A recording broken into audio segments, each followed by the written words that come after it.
Lloyd's younger brother, although he was very different from this trash. The kid tried his best to move the boulder, but then he stopped and walked away, saying that this would not work and that they should dig around the stone with a shovel, and he was immediately asked again.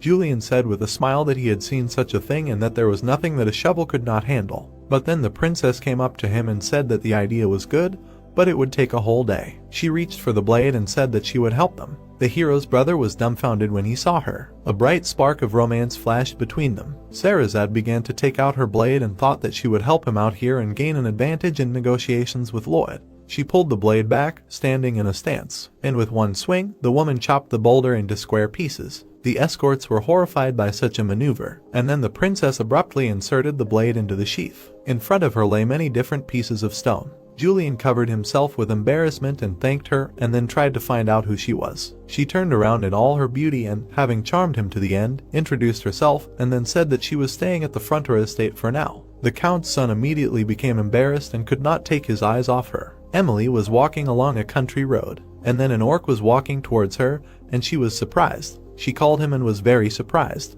The girl said with anxiety that she had not seen him for a long time. But he did not pay attention to her, which surprised her greatly. Kuga pursed his lip and said meaningfully. He turned to the maid and she turned around. The orc came a little closer to her and asked with anxiety if she loved the sergeant.